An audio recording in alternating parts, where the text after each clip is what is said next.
This is your ultimate stop for everything sports. The Golden State Media Concepts Sports Podcast. Should I say more? From the NFL, MLB, the NBA to MMA, it's all in here. The Golden State Media Concepts Sports Podcast. Listen now.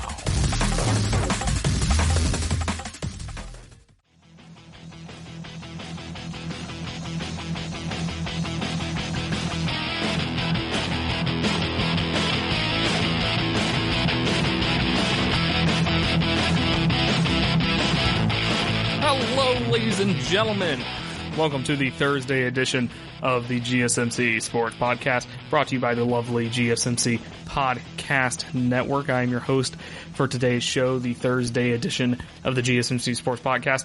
I'm your host, Josh Strickland. I don't know why I always do that, especially for the Thursday podcast. I don't really know why, so I apologize if you're kind of sick of that by now.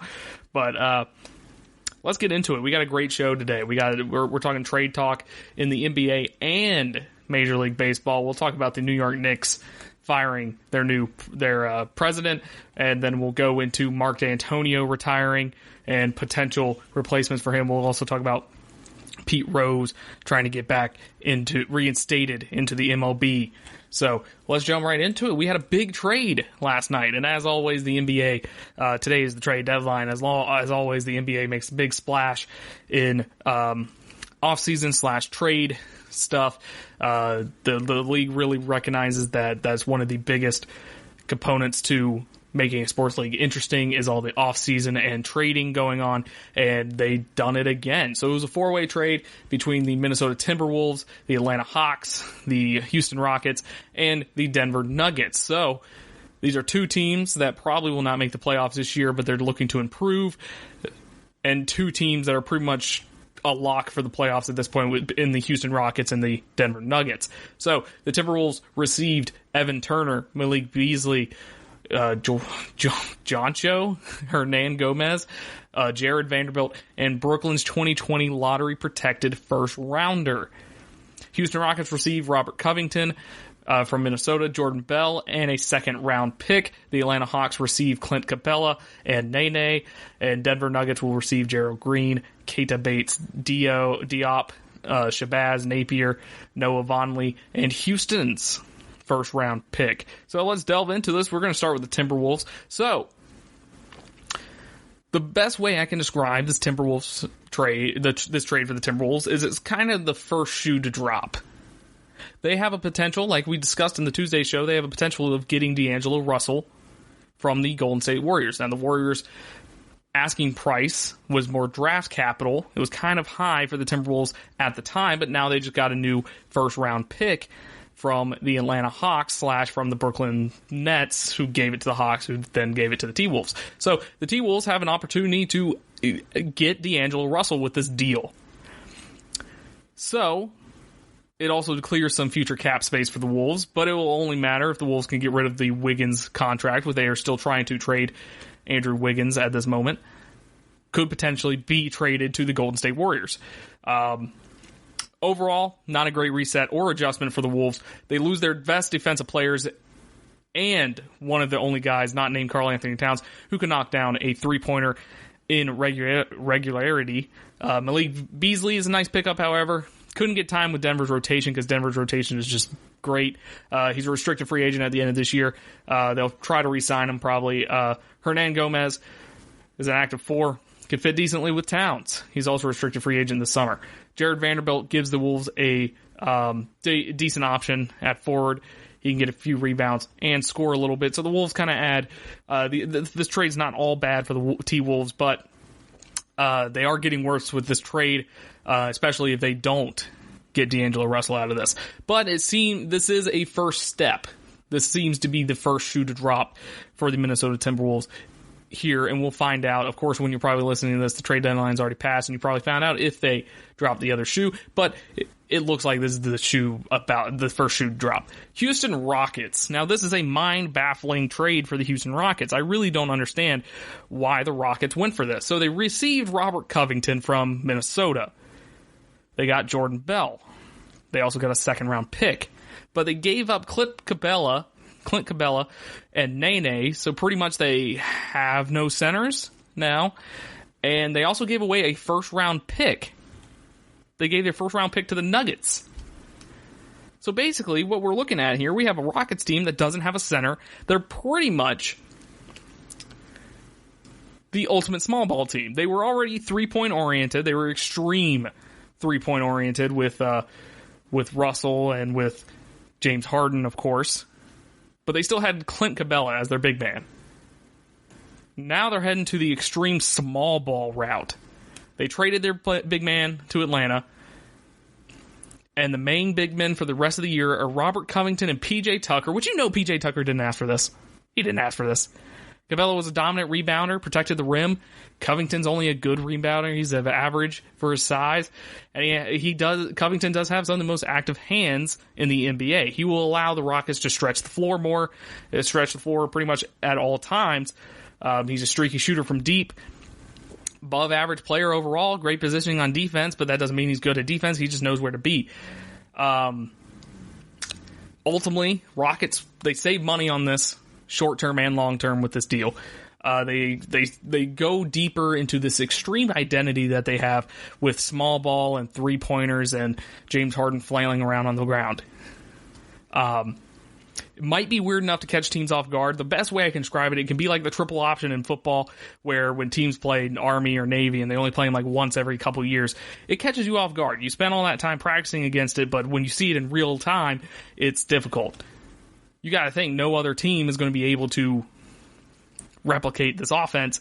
However, it's not going to work when you make the playoffs and you play teams that have players over 6'5" and teams that are more physical.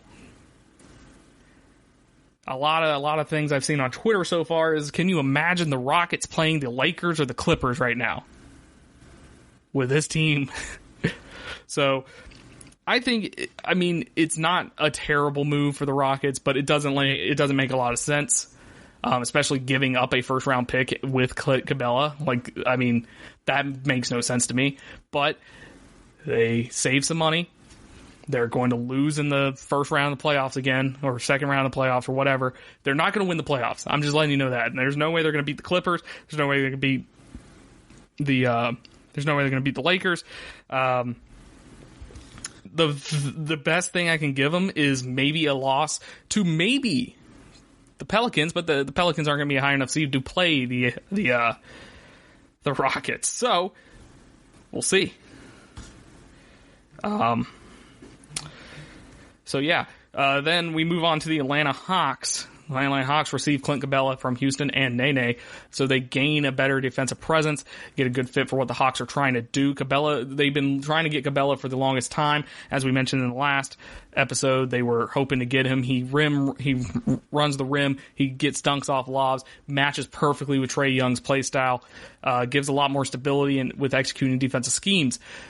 Though the downside to this is that the Atlanta Hawks are still a very young team, so his patience will be tested dealing with all these youngsters.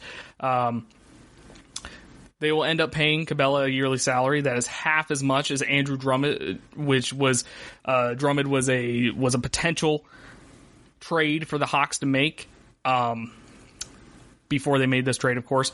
And all it cost them to get Clint Capella was the expiring contracts that they needed to get rid of anyways, and then Brooklyn's first round pick, which they didn't need, and this draft coming up is a very weak draft. So Houston's first round pick is not that big a deal, but still, it's a tough draft pick. Houston's definitely in a win now mode, but their move doesn't make sense. The Hawks move makes sense. The Hawks are now sitting pretty right now. They're probably not going to make the playoffs still, but this is a good move on their part.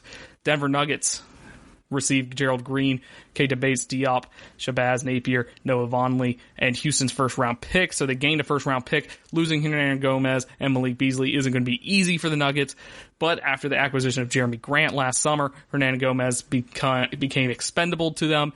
And with the emergence of Michael Porter Jr., this also makes the decision easy for the Nuggets. Diop gives them a solid depth at the forward position, can make plays with the three-point shooting. He's looked better at times this season. Napier, his insurance at the point guard position if something happens to Monte Morris or Jamal Murray. Noah Vonleh could be big man insurance in case Mason Plumlee gets hurt. So the Nuggets gain another draft pick, and they get some depth, some much-needed debt to go into the playoffs and potentially win the Western Conference. Will they actually win? We'll see. They have a really good team over there in Denver. Nobody talks about them because it's Denver, but adding depth is never a bad idea, especially when you're making a push for a playoff push. So there you go. That's that trade. Let me know who you think the winner and loser is. I really don't think this is going to work out for the Rockets at all, but we'll see. We will see. They're going to be the ultimate small ball team. James Harden and Russell are going to have to play harder now, I guess. Timberwolves and Hawks are sitting pretty, and the Nuggets kind of just added more depth. It was kind of a weird trade for the Nuggets, to be honest, but it helped them out a lot. So when we get back, we will be talking about the New York Knicks firing their president.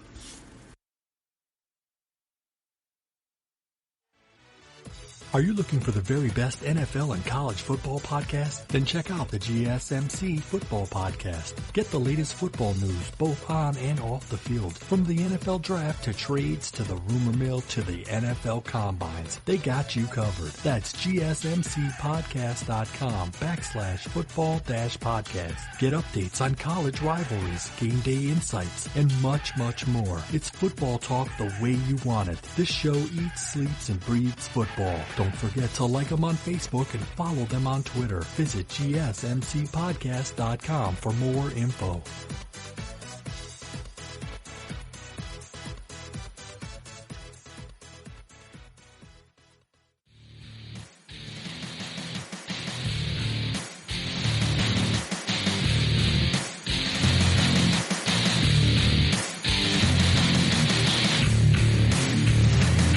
So the New York Knicks fired their president, Steve Mills, on Tuesday.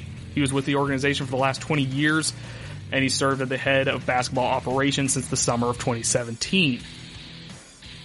So this is not a surprise to Knicks fans. Knicks fans actually wanted him to leave for the longest time. He is apparently not good. I honestly don't keep up with the Knicks because they haven't been good my entire lifetime. I'm just saying, if you're a Knicks fan, I apologize, but that's just how I feel. They have not been good for my entire existence, so why should I pay attention to them? It's kind of like, let's see, what's the name I can pull out of head? It's like the Sacramento Kings. Like, why should I care about the Sacramento Kings? So the New York Knicks, they went 178 and 365 that's a 328 winning percentage in the 6+ seasons with Mills as the general manager or the president. The Knicks started off this season 15 and 36 this season. They're the fourth worst record in the league. They had one particularly ugly game last Wednesday. Elfrid Payton, the starting point guard for the Knicks, shoved an opposing player onto the floor mid-shot, causing a tussle, a fight, if you will. And then the faithful at Madison Square Garden, the Knicks faithful at Madison Square Garden, started chanting, "Sell the team," with the owner, James Dolan, sitting at courtside. So obviously, if you're an owner of a professional sports team, you do not want to be told. You don't want that chant to be chanted, especially in your house of Madison Square Garden. So James Dolan had to act. He had to do something. He had to do something to not have a riot on their hands with Knicks fans. So he fired Steve Mills. Fired him. So this adds on to the other firing they made earlier this year. They fired head coach David Fizdale in December after a 4-18 start. This is just another moment in the terrible lifespan of the Knicks. Past year for the Knicks, they're expected to land Kevin Durant in the offseason. Missed on him. Didn't get any stars. Signed Julius Randle and Marcus Morris. Randle is involved in trade talks. Actually, everyone on the Knicks roster are involved in trade talks at the moment, except for rookie RJ Barrett, which is possibly the only good decision that the Knicks have made in the past year, getting RJ Barrett. Now, all of this is coming before the trade deadline, and I've heard different opinions on this one. Some people say, why would you fire him before the trade deadline when you're trying to get stuff done? It's a bad look. Let him at least try to save his job or something like that. Then I hear other people is like, that's kind of good. Let the interim guy, which the interim guy is GM Scott Perry. At the moment, he's the head of operations in the interim at the moment. Let Scott Perry kind of learn the ropes and see if he can pull off a good move that will help the Knicks in the future. So I've heard those two sides. I kind of subscribe to the second one because it makes sense. It does make sense to give a new guy a chance at the trade deadline. Although if that was what you wanted to do, you probably should have fired Steve Mills earlier. Like the chanting thing happened last Wednesday, right? So why did it take 6 days to fire him? I would have fired him right then and there. It's like, hey, you got to go. This is not happening in my home arena. You're gone. Would have done that. Then you give the other guy a full week to make moves, see if he's worth it, see if he deserves to be there. So there's that. So rumors are circulating that the New York Knicks going after Toronto Raptors president Masai Ujiri. Now, if you don't know, this is the guy who led the Raptors, well, I wouldn't say led, but built the Raptors up, got Kawhi Leonard, got the Raptors to win an NBA championship last year, and lost Kawhi Leonard. There were rumors that he was going to leave, but they signed him to a contract, long-term contract, and now, so they lost Kawhi Leonard, and everybody was expecting the Raptors to kind of take a step back, because they lost him, and they lost Danny Green and all that. But the Raptors bounced back, and they're currently second place in the East with a 36-14 record. They're going through some injury trouble at the moment. There's a lot of unfortunate injuries going on for the Raptors at the moment. But all in all, this is a successful season for the Raptors at the moment. Now, I could see this being a thing if the Raptors were bad or like there was some heat for Masai at the end of last year or anything like that, which, I mean, like I said, he apparently was looking at other places he might have left, but he didn't, and he stayed, and he signed a contract, and now the Knicks are just expecting him to leave and go to the Knicks. And I hear people, I heard it on sport radio, ESPN radio this morning, they were talking about how this is a great opportunity to be in the New York market, Madison Square Garden, this legendary arena, where great basketball has been played before. Return the Knicks to the promised land. Stuff like that. And I hate it. It is so terrible. So, here's my view. And this happens every year. Actually, it happens quarterly. Because anytime a sports season's over, whether it's baseball, basketball, hockey, football, whatever, you get all these rumors of the free agents. Are they going to go to the New York team? Generic New York team. Are they going to go to New York? Are they going to go to the biggest media capital of the world or whatever? Because apparently it's not Los Angeles. But are they going to go to the biggest market in the country to get their face out there? Be the guy, the face of the league. All if they go to New York. And my reaction to that is, when is the last time a New York team has done anything?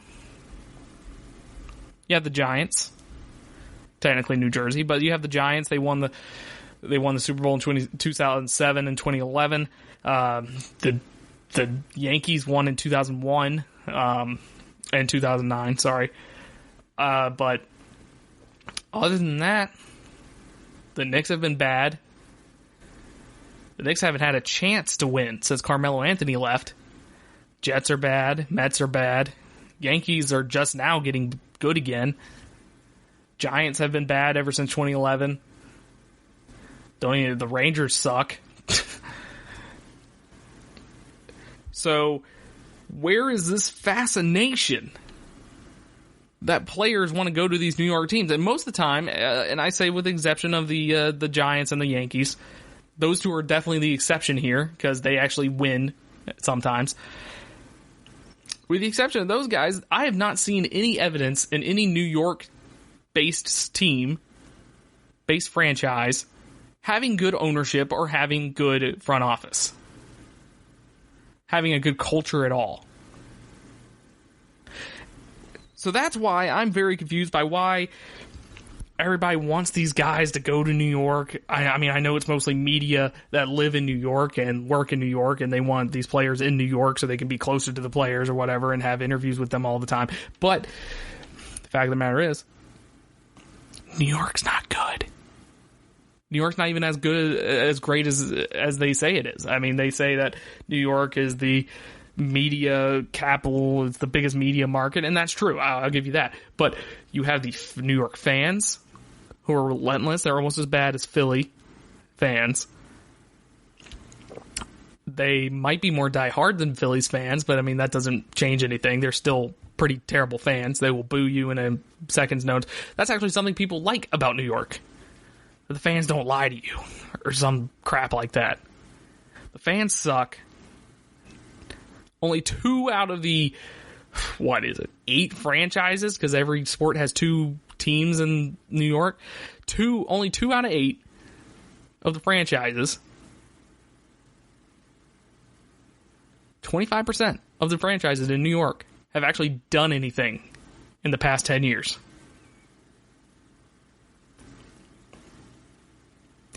So if I'm a player, or I'm a GM, or I'm a president of basketball operations, what is the appeal of New York? I understand the story of you want to build them up, bring Madison Square Garden back to the pinnacle of sports entertainment, but the fact of the matter is, I've been to Madison Square Garden recently. It was okay. I understand the historical representation of Madison Square Garden, but the fact of the matter is, it's okay. It's just an okay arena. It's nowhere near the best in the NBA. It's nowhere near the worst. It's just okay. And that's pretty much how I would describe New York. It's okay. The teams are okay at best. So that, I mean, I just don't see Masai going from Toronto to New York, especially with a succeeding Raptors team, a overachieving Raptors team at the moment. But when we come back, we will talk about another trade that has happened in baseball this time when we return. Check out the show that's built on the MMA. From the UFC to extreme cage fighting, they got the fights covered. Check out the GSMC MMA podcast. Get the latest news on past or upcoming fights. Join us as we talk to and about some of the biggest names in the MMA, past, present, and future. When it's the fight game, there's just one show to check out. GSMCpodcast.com/MMA-podcast. Don't forget to like them on Facebook and follow them on Twitter. Visit GSMCpodcast.com for more info.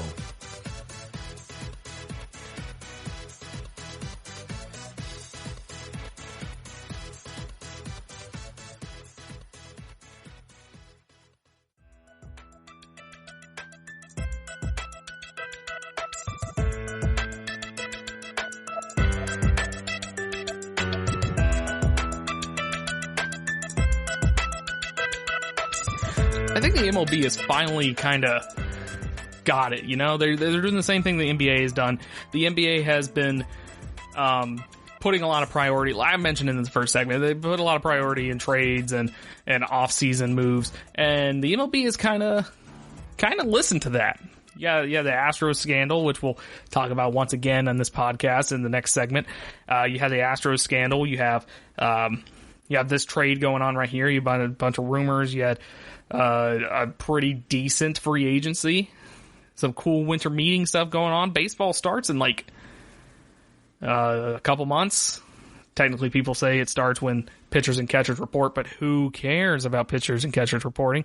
It's not even the start of spring. I mean, it's technically the start of spring training, but like spring training games don't start until like late February. Literally no one cares about pitchers and catchers reporting. I'm sorry if you're a huge baseball fan and you care, but like, who cares? The baseball season does not officially start until end of March, end of April, end of March. It doesn't start until end of March. Spring training I watch, just like NFL preseason games, I'll watch the first one. and then I'm done. It's like, okay, that was cool. And most of the time, they're not even on TV because there's so many of them. Sometimes teams have 2 teams playing at once. But MLB's kind of made their offseason a little grander. So there was a 3-way trade. Not a lot of people know about the third member of this trade, but there was a 3-way trade. Los Angeles Dodgers, Red Sox, and the Minnesota Twins. Los Angeles dollars, kind of relevant actually. The Los Angeles Dodgers will get Mookie Betts for a year, last year of his contract. Get 3 years of David Price, which that surprised me. I wasn't expecting David Price to get traded. So let's go into it. Mookie Betts, we've talked about him before. He's a top 5 position player. Only Mike Trout has produced a larger WAR than he has in the last 5 seasons. Hits for average, gets on base, rarely strikes out, hits for power by averaging 29 home runs over the last 4 years. He's a great outfielder, great fielder in general. Career stolen base rate of 83%. He never gets injured, apparently, which I'm going to knock on wood right now about that because obviously I don't want him to be injured. And it's just insane because they still have Cody Bellinger, which is another great bat with great fielding in Cody Bellinger. I mean, you got Mookie in center and you got Bellinger in right field. That Dodgers lineup looks scary now. It looks terrifying now because of the addition of Mookie Betts. Terrifying. So, they also got David Price, which, like I said, it's kind of a surprise. I didn't even know he was on the trade block, I guess. He's coming off a wrist surgery. His second season of the last 3 where he didn't throw enough innings to qualify for the ERA title, which I think is about 250 innings or something like that. His last great season was 2015. His last 200 inning season was 2016. His stuff is down. He's an aging pitcher. I mean, it happens. All of his speeds are down. His fastball's down. It's just not looking good over there. But the Dodgers, they get 3 years of him. So they can see if he can recover from that wrist issue, see if his stuff bounces back, or he learns to pitch, learns to adapt and pitch with the less stuff that he has. Good chance he'll be part of the starting rotation unless Dustin May gets a spot or Alex Wood is healthy and effective enough to take another spot. He potentially could become a long reliever for the Dodgers, which would not be a terrible thing. And by the way, I looked it up real quick. Potential opening day lineup for the Los Angeles Dodgers. You got Lux, Betts, Bellinger, Max Muncy, Turner, Seager, Smith/Barnes, Pollock/Beatty. That is a terrifying lineup. The Dodgers got away with this. That's crazy. But what about the Red Sox? What did the Red Sox get out of it? Why did they make this trade? So we talked about it a little last week. They want to get under the salary cap. They want to get under the luxury tax.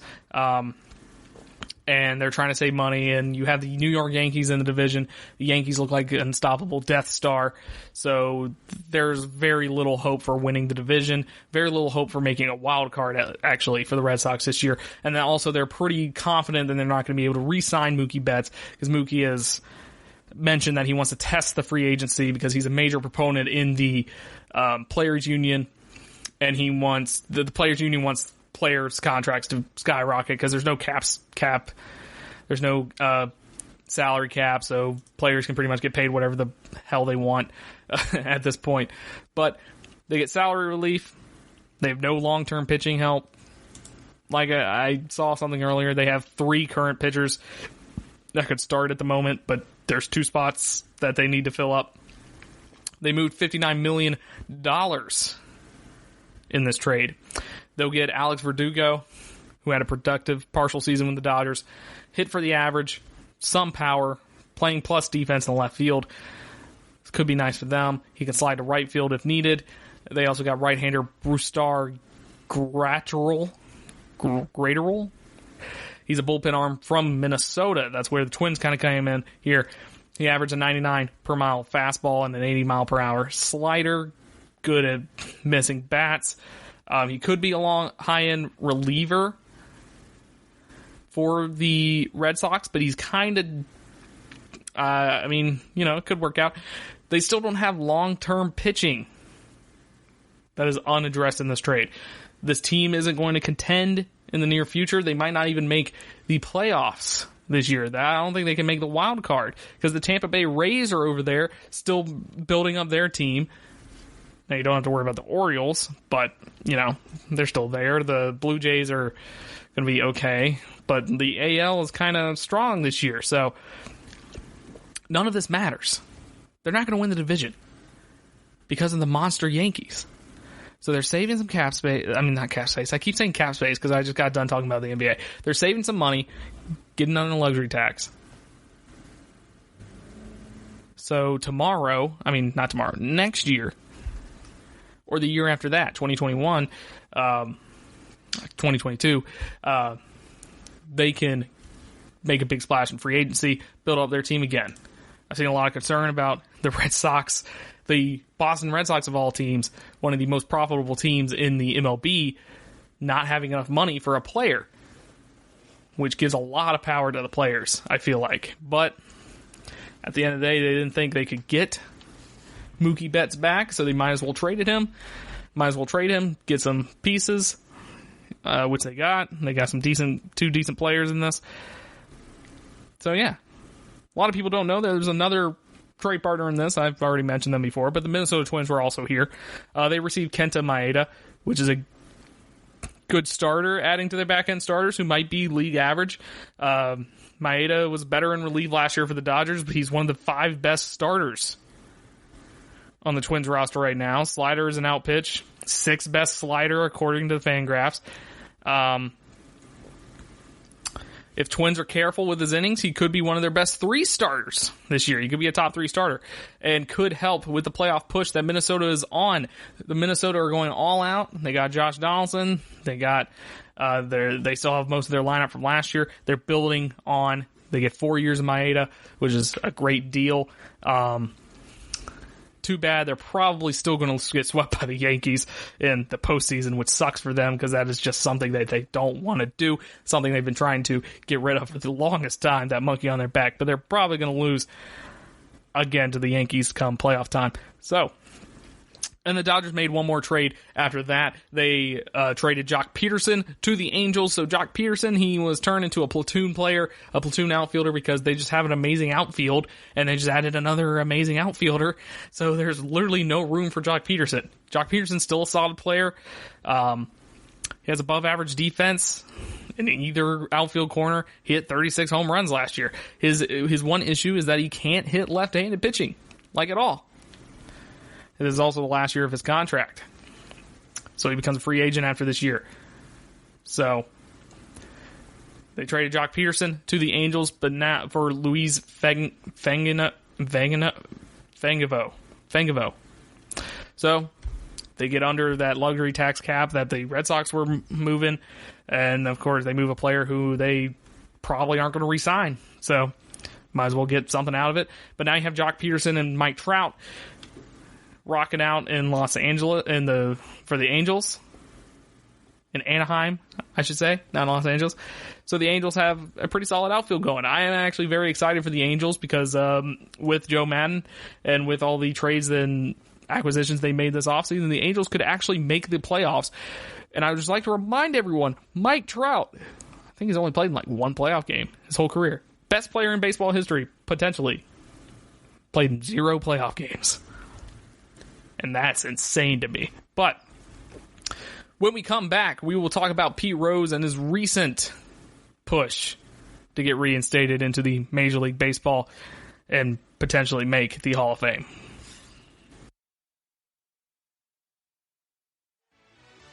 Are you looking for help for your fantasy football team? Check out the GSMC Fantasy Football Podcast. Get today's best advice on who to start, who to sit, even who you should draft. From sleeper picks to red hot lineups, they got it all covered for you. That's GSMCpodcast.com/fantasy-football-podcast. We'll cover traditional leagues, dynasty, PPR, even IDP leagues. When you need fantasy help, there's just one show to hit up. Don't forget to like them on Facebook and follow them on Twitter. Visit gsmcpodcast.com for more info.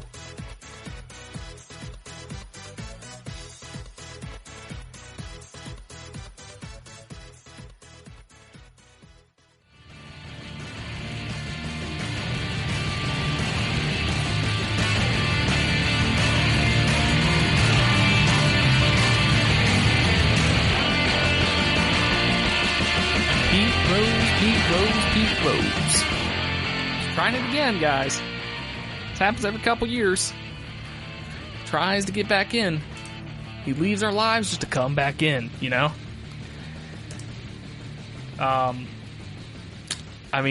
He's there. So, if you don't know Pete Rose is a baseball player. He played in the 70s and 80s for the Cincinnati Reds, the Big Red Machine. He also played for the Expos and a bunch of other things. That doesn't matter, though. So, Pete Rose, legendary player. Legendary player. He holds records in games played appearances, at-bats, and hits. He holds record in all 4 of those categories. And so why is he in the MLB bad list, the bad boy list, as I like to call it, the banned list? Why is he in the MLB ban list? So he was a manager for a while, and as a manager, he was like a player manager or something. Apparently he gambled on baseball games while he was playing.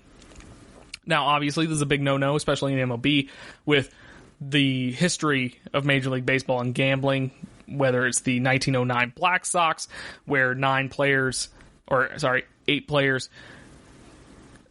teamed up with gamblers to throw the World Series, which if you had to play 9 games of the World Series, would you throw it to? Shoeless Jackson did nothing wrong, by the way. So these 8 players got banned from baseball, which is the harshest penalty baseball has ever dished out. That was 1909. So baseball doesn't take gambling very lightly. If you gamble, you're done. You're banned. You're out of here.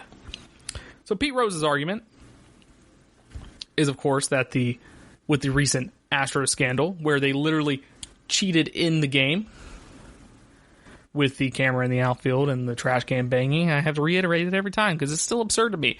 He's trying to get reinstated because he's using the Astros scandal.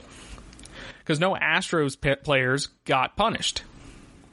The only people who got punished were the GM, the manager, and that's it. Those are the only people getting punished. The players don't get punished at all, even though they had this systematic cheating scandal that probably won them a World Series that then spread to Boston and who knows where else. It could have spread anywhere else after that happened. So this is Pete Rose's argument, and I'm going to be honest with you, it's a pretty good argument, because you have this team, these players that have literally cheated baseball. They cheated at the game. There's data backing it up. Someone watched every single Astros game from 2017 and heard the banging, made data out of it. We talked about in the last podcast about how players like Carlos Carrera and George Springer, they benefited from it. And yeah, so, I mean, it clearly changed outcomes of games.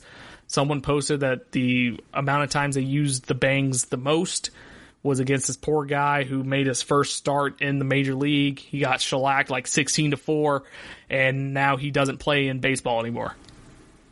Now, obviously, that guy could just not be good. But if you look at it that way, they knocked a dude out of the running, out of baseball. They knocked a dude out of baseball. That's pretty much what it looks like. So, Pete Rose has a point here. Now, usually, Pete Rose, he's kind of a scummy guy, I'm not going to lie. Some stories I've heard, he charges people like $50 to get an autograph. He charges Cincinnati Reds fans $50 for an autograph. And I've heard a lot of bad things about Pete Rose. So, should he be reinstated? That's the real question. So, sports gambling's kind of been more recognized lately. NFL's starting to get into it. The NBA's starting to get into it. The XFL actually came out. There's news that came out that ESPN will use gambling data on the live broadcast of XFL games. ESPN has an XFL show. I mean, not an XFL show. ESPN has a sports gambling show. You have Barstool Sports getting bought out by a gambling company. Barstool is also mostly a sports gambling company as well. Sports gambling is becoming bigger. It got legalized. So these leagues are starting to take advantage of it. So you have kind of a weird situation here. MLB, who has a huge stance against sports gambling, might have to adapt or die here. They might have to adapt to sports gambling and allow sports gambling in their stadiums. But that looks kind of weird because you kind of banned a dude from baseball and rejected him from getting the Hall of Fame because he gambled on baseball. Now, of course, it's completely different for players to gamble on their own games because there's a whole conflict of interest, and obviously they can throw games like in 1909 when they threw the game through the World Series, stuff like that. Now, obviously, that stuff will happen, and you don't want that to happen, obviously. However, it's a little hypocritical. It'd be a little hypocritical if you banned this man from baseball and then you went ahead and just started allowing sports gambling in your stadiums.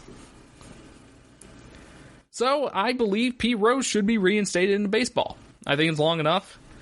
He's been banned for 40 years? I mean, I think he should be reinstated. Now, that brings up another question. Does he deserve to be in the Hall of Fame? And the answer to that is, of course. Pete Rose is one of the best players of all time, whether you like him or not, whether you like sports gambling or not. Pete Rose is one of the best hitters of all time. He has better hitting stats than Ty Cobb, who's also a pretty bad human being, Ty Cobb, but he never gambled on baseball that we know of. Pete Rose has a great... he would be first ballot. He might not be unanimous because the gambling's still there, but he has a great chance of being a first ballot Hall of Famer. Listen to this. He has an MVP award. He won Rookie of the Year. He's a 17-time All-Star. He's been to 3 World Series. Won 3 World Series. He's got a World Series MVP, 2-time Gold Glove. He's got a Silver Slugger to his name. Career stats, he's got a almost 80 WAR. He's got a 79.7 WAR, 4,256 hits, which, like I said earlier, that's good enough for the all-time record of hits. He's the hit king. He's the hit leader. 160 home runs is not a lot, but he focused on hits, as you can see, and he had a .303 batting average, which is not as good as Ty Cobb's, but still a career batting average of over 300 is very impressive. So, of course, he deserves to be in the Hall of Fame. It just depends whether he deserves to be reinstated, which there's still a huge argument over that, and he has issued to get reinstated one more time. And we'll see if Bud Selig goes for that. Bud Selig is a lot more forgiving than Rob Manfred was. He is a lot more forgiving on that front. But it's still a big deal. And like I said, I mean, if sports gambling becomes bigger in baseball, if they allow it in the stadiums, if they allow fans to do it all the time, if they cater to it, it could get weird. Because at the end of the day, you banned one of the best players of all time, best hitter of all time, because of sports gambling, and you're going to embrace sports gambling because they're going to have to. The NBA is going to do it. The NFL is going to do it. You're going to have to if you want to keep up. Attendance is already down. Viewership is kind of down. I'm not saying the death of baseball is coming or anything. I'm just saying you got to keep up. You got to adapt. And I believe if Pete Rose gets reinstated, he will be voted into the Hall of Fame, unless you have some sports writers that are not big fans of Pete Rose, which, who cares? As we already seen from the past Hall of Fame ballot, some people just can't get over themselves. Pete Rose will make the Hall of Fame. Whether or not it's before or after he dies is a different scenario. Pete Rose wants to make the Hall of Fame in his lifetime. He wants to make it before he dies. I think he deserves it. I think he should be reinstated. This whole situation is just kind of malarkey at this point. It made sense at the time when he was banned, but he was banned on the premise that he would get reinstated eventually. And the fact that he hasn't been reinstated yet, and the fact that sports bet gambling is becoming bigger and bigger in this country, you're going to have to do it. Going to have to do it. Up next, we will talk about Mark D'Antonio. He recently retired as the Michigan State head coach. We will be talking about that in the next segment. And I just want to remind everyone that Shoeless Joe Jackson did absolutely nothing wrong. We'll be right back. Are you looking to get your college football fixed? Looking to get the latest news on your favorite school's team? The GSMC College Football Podcast is your ticket to all things college football. Join us as we talk college football from the national championship, the college rivalries, the bowl game, to the Heisman Trophy. To which conference is the best? We've got you covered for the Big Ten, SEC, Big 12, the Pac-12, ACC, and everything in between. Download the GSMC College Football Podcast on iTunes, Stitcher, SoundCloud, Google Play, or anywhere you find podcasts. Just type GSMC in the search bar.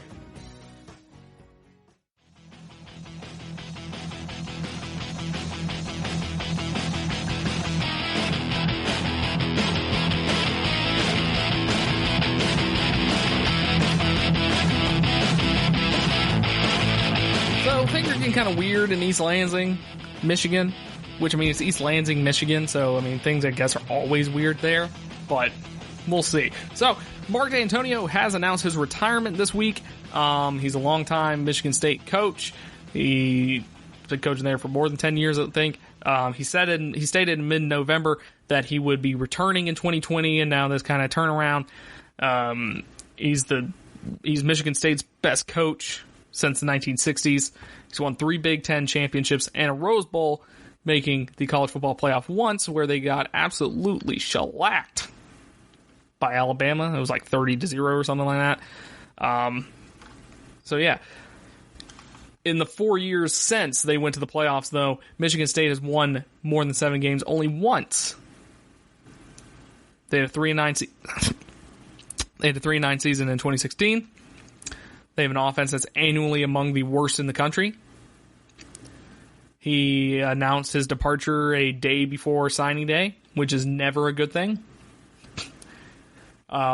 Usually you would like the head coach to still be there when you sign with the team, so I don't know how many recruits flipped because of that. I should know that because signing day is the day I'm recording this, but who knows? We don't know. He announced his departure a day before signing day. He got a $4.5 million retention bonus on January 16th. So basically he had a thing in his contract where if he's still the coach after January 16th, 2020 or something like that, he gets a $4.5 million bonus, retention bonus. So what does he do? He tells everybody he's staying, gives that $4.5 million, then he's out. Out January 16th. He installed a culture that produced players who outplayed their recruiting rankings. He built first rounders. He created a work environment that his assistants loved. He didn't grind them into dust or anything like that. And also an added bonus, he beat Michigan 8 times in 10 meetings between 2008 and 2017. Kind of getting rid of the moniker that Michigan had for Michigan State for the longest time, which was little brother. Michigan State is no longer Michigan's little brother, although D'Antonio kind of ruined that a little bit. Michigan State is getting sued at the moment by Curtis Blackwell, who is a former recruiting staffer, and Blackwell has kind of brought some claims up to the NCAA that kind of probably added fuel to the fire of the Mark D'Antonio retirement tour, or whatever. I don't know why I said tour. So, apparently, Blackwell claims, allegedly, D'Antonio arranged employment for the players of 2 Michigan State football players through a donor. This donor, by the way, is the person whom the Michigan State's football building is named after. So kind of a big donor. Not a big deal. And the other accusation is that D'Antonio allowed Blackwell to accompany him on an in-home recruiting visit which is not legal because he is not an official coach. He is just a recruiting staffer. So that is against NCAA rules. So that's also a violation and could hurt Michigan State in the long run. D'Antonio's attorneys called these accusations a sham. So we'll see how that goes.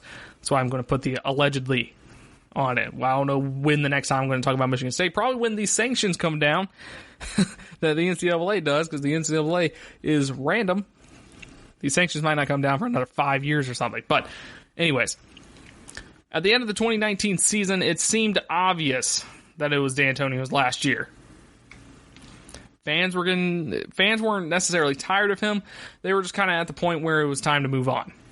And that happens every once in a while. You have a coach for a long time. You're not necessarily angry at him.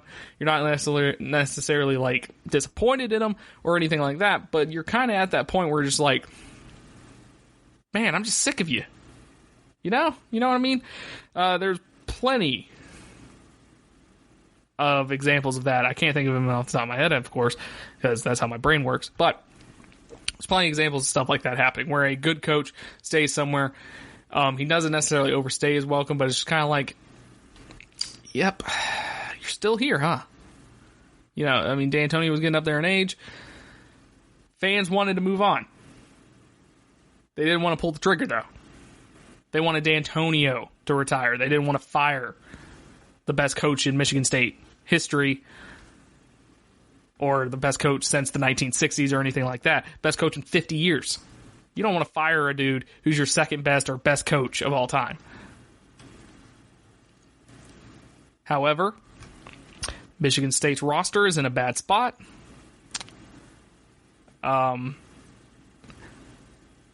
They've struggled past 4 years, like I said. 3 inexperienced players on the roster right now fighting for a QB job. Defense is losing several all Big Ten players. Talent has dropped.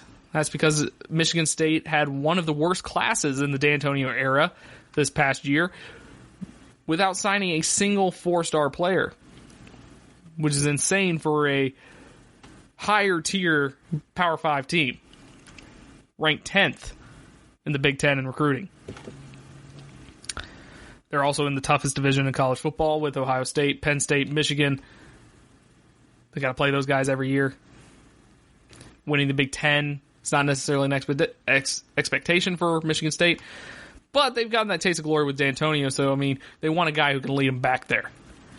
So what about the coach search? Who are the first names that come to your mind when you think of the Michigan State coach search? So I've got a couple names here, and then I have a bunch of names that are not going to happen, but these are the 2 most likely. And we don't know if these are likely because D'Antonio left so late. Do you know how hard it is to find a new coach? They might have to hire internally. They're not going to get a big splash hire at this point, but I'm going to throw these names out there because why not? So 2 names stand out. They are both currently head coaches. Former longtime defensive coordinator Pat Narduzzi. He's 36 and 29 and 5 seasons at Pitt. He's the Pittsburgh head coach right now. He won the ACC Coastal title once, and that was 2 years ago. He has a notable win over Clemson in 2016. He had a notable win over Miami in 2017, both number 2 at the time when they beat them. They haven't won more than 8 games in a season, though, because the one year they won the ACC Coastal and went to the ACC Championship game and got thrashed by Clemson. They finished the year 7-7. So he hasn't won more than 8 games in a season while coaching for one of the weakest conference in Power 5.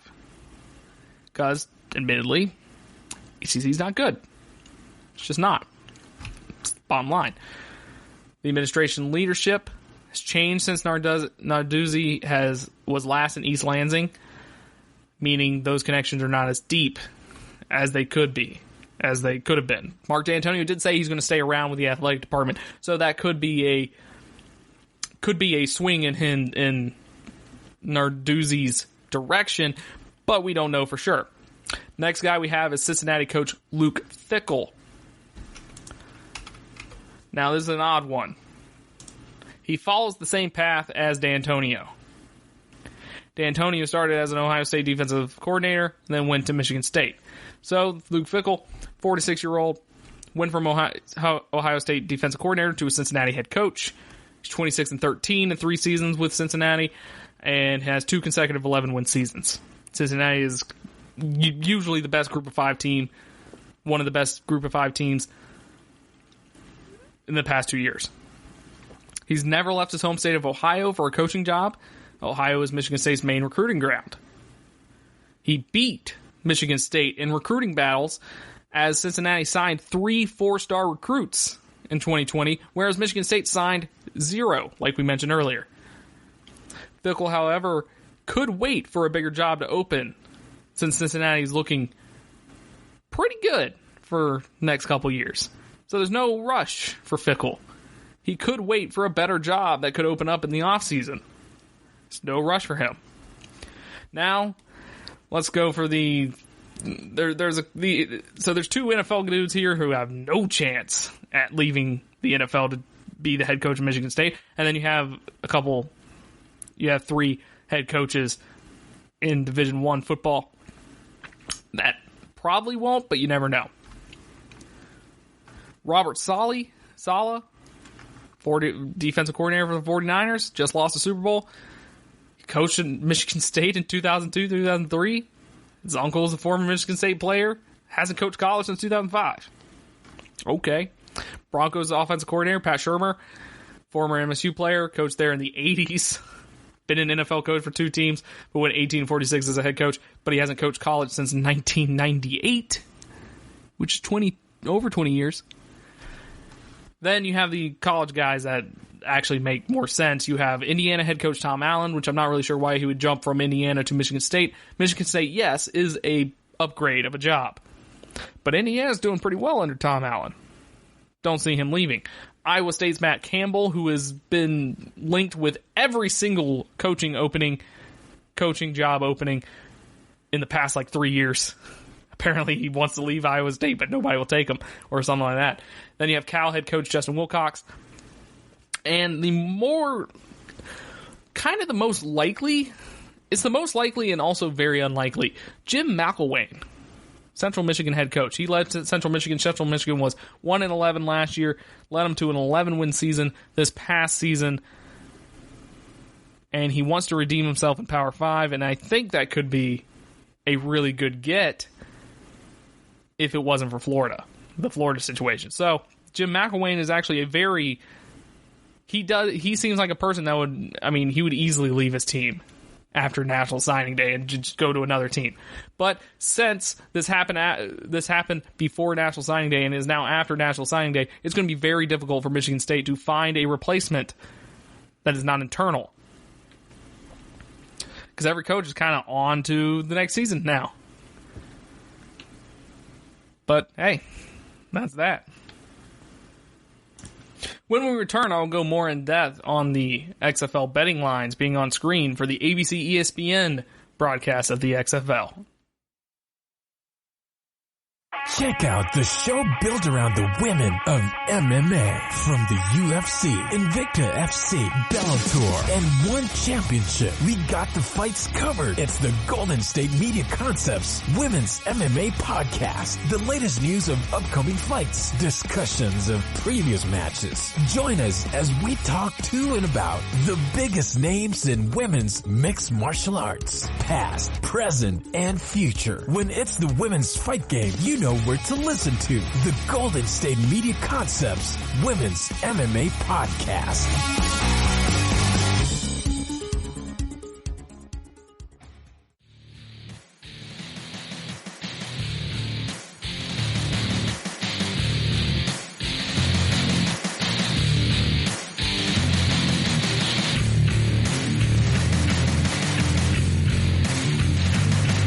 So I told y'all in the last episode, the XFL is upon us. Whether you like it or not, it is here. It is there. The games start on Saturday. You start with a game on ABC, then you go to a game on Fox. Then on Sunday, you have a game on Fox, and then a game on ESPN. It's here, baby. The XFL. Sorry, I just have to keep doing that voice. Love it. Love Vince McMahon. Big fan. So, if you were watching the Super Bowl, you might have realized the new score bug that Fox has, which that's what the scoreboard is called. If you don't know the lingo, it's fine. If you don't, I mean, not a lot of people do. It really doesn't matter that much. You can just call it scoreboard or whatever. But it's technically called a score bug. You might have noticed it. It was nice. It was minimalist. I saw a lot of people not like it for some reason. I mean, I liked it. It was kind of annoying that it was in the middle of the screen, though. Like, it was just kind of sitting there in the middle. But I liked how they showed QB stats during the game. Like, up to date. I just wish it kind of rotated between players. Like, if a running back had a big run, then you can see the running back stats on that before the next play starts. Something like that. But they kept up with quarterback stats. And that's mostly for betting purposes. Because there was one prop bet for the Super Bowl, the over-under on Patrick Mahomes' rushing yards, which he got the under on.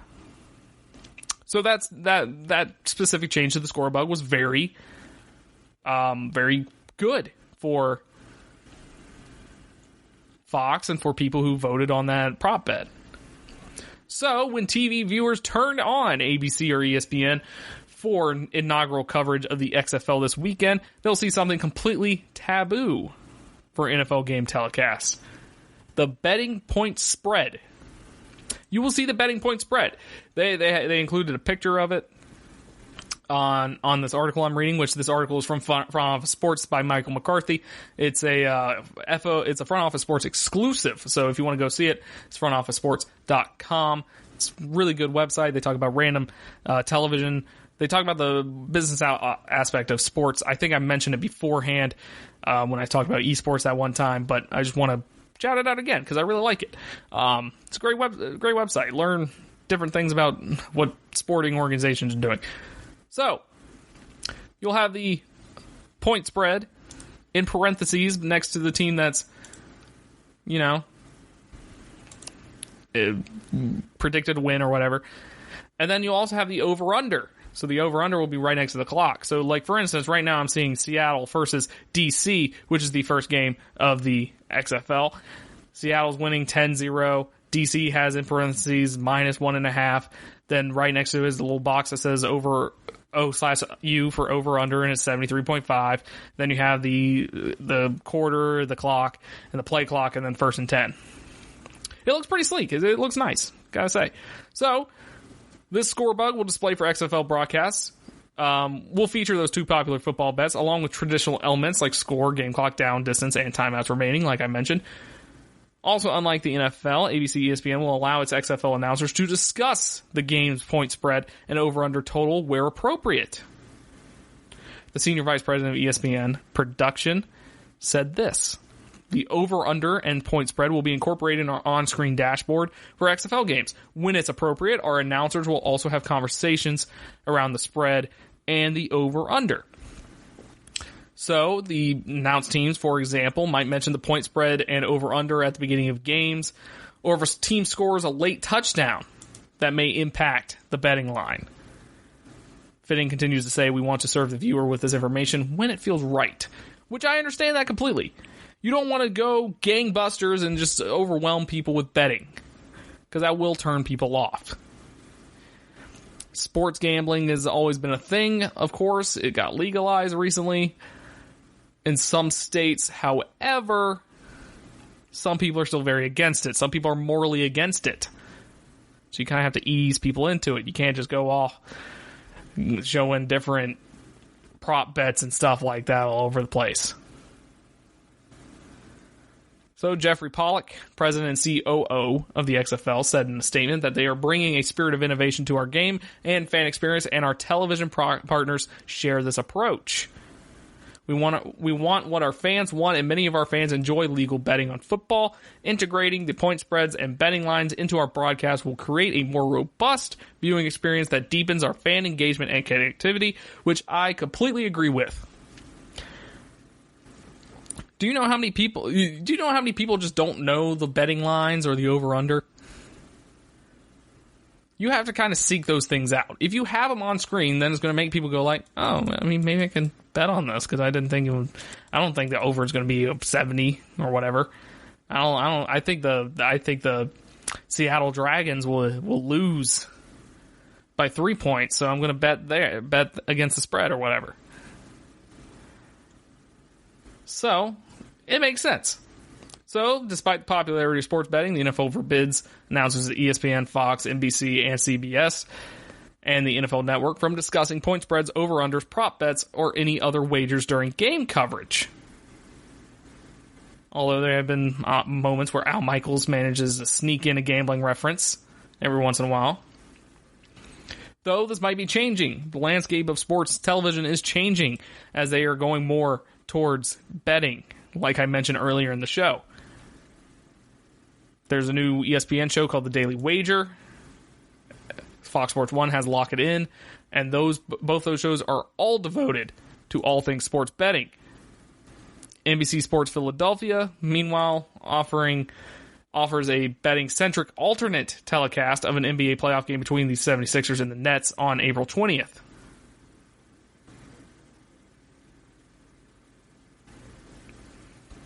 Of last year, of course.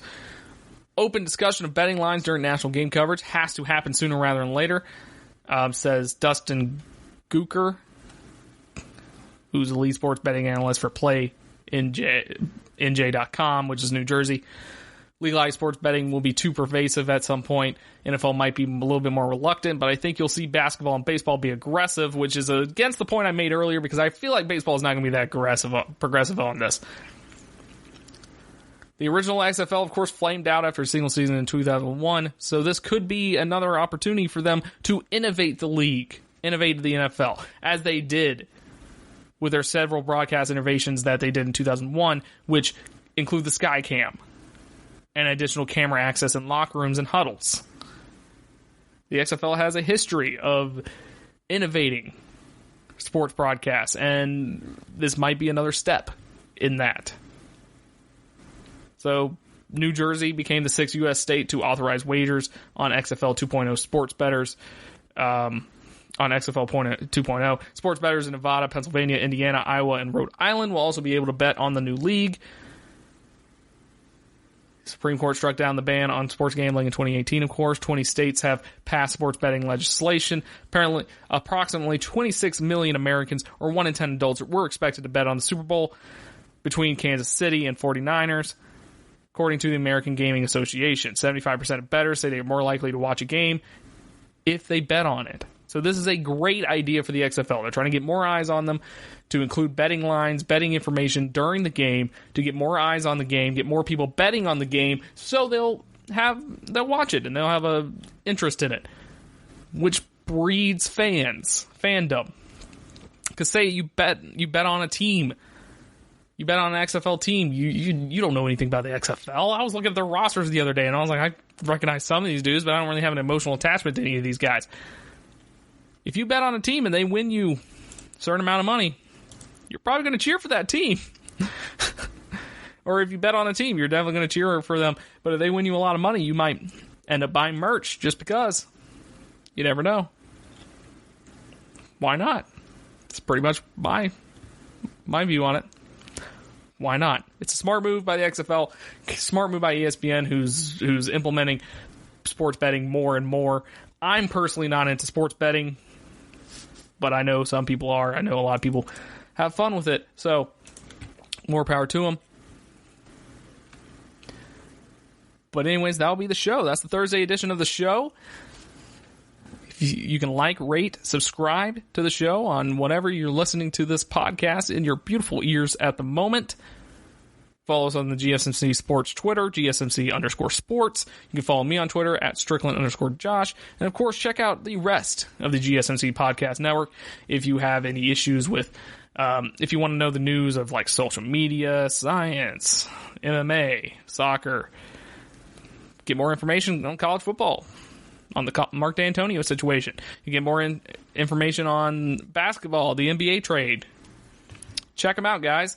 I just do the general stuff. If you want more in-depth analysis on some of these topics, there's an NBA show, there's a baseball show, and you got it. Of course, still listen to this show, of course, but you can check out the other people too. Thank you for listening, everybody. I hope you have a great rest of your day. You've been listening to the Golden State Media Concepts Sports Podcast. part of the Golden State Media Concepts Podcast Network. You can find this show and others like it at www.gsmcpodcast.com. Download our podcast on iTunes, Stitcher, SoundCloud, and Google Play. Just type in GSMC to find all the shows from the Golden State Media Concepts Podcast Network. From movies to music, from sports to entertainment, and even weird news. You can also follow us on Twitter and on Facebook. Thank you, and we hope you have enjoyed today's program.